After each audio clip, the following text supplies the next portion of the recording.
Shalom sahabat mana. Dalam program New Chapter Message kali ini, mari kita baca ayat Alkitab dalam Ayub 1 ayat yang ke-1. Ada seorang laki-laki di tanah Uz bernama Ayub. Orang itu saleh dan jujur. Ia takut akan Allah dan menjauhi kejahatan.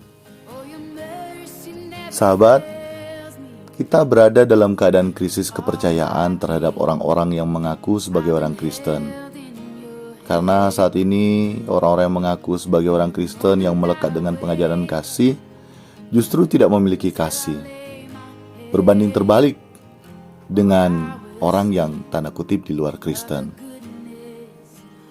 Tidak dalam kapasitas menghakimi, tetapi inilah realita kehidupan saat ini. Dan seharusnya menjadi peringatan dini bagi kita semua yang mengaku sebagai pengikut Kristus atau orang Kristen. Kita bisa belajar dari Ayub, yang pada zamannya dia merupakan orang yang saleh dari antara yang lainnya pada saat itu, dan bukan hanya saleh tetapi juga jujur, takut akan Allah dan menjauhi kejahatan. Dan yang lebih luar biasa dari kisah Ayub 1 ayat yang ke-1, dia saleh, jujur, takut akan Allah dan menjauhi kejahatan dalam kapasitas pengenalan akan Allah yang dibangun hanya dari apa kata orang.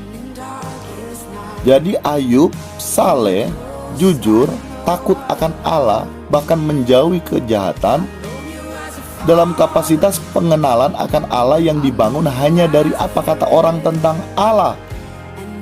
Nanti setelah menerima berkat kekal atas peristiwa yang terjadi dalam hidupnya, yakni dia mengalami peristiwa anak meninggal, keluarganya hancur berantakan, hartanya lenyap, menderita sakit yang tak kunjung sembuh, baru dia mengalami Allah secara langsung dan lebih dalam lagi.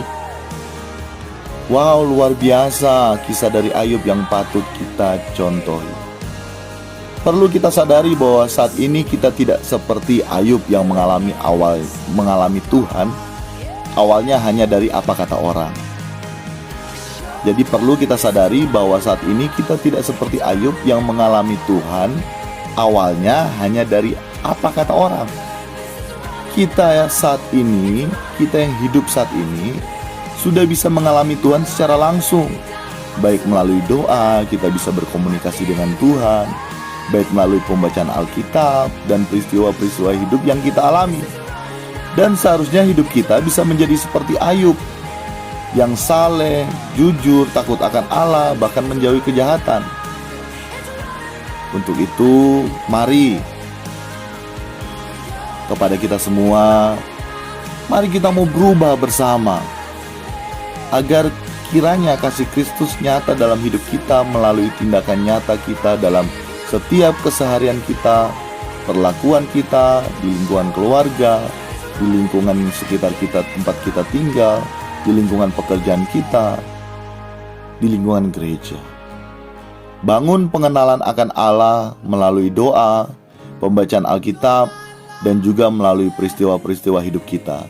Sehingga kita mengenal Tuhan bukan hanya dari kata orang, tapi kita betul-betul mengalami yang namanya Tuhan. Amin. Amin.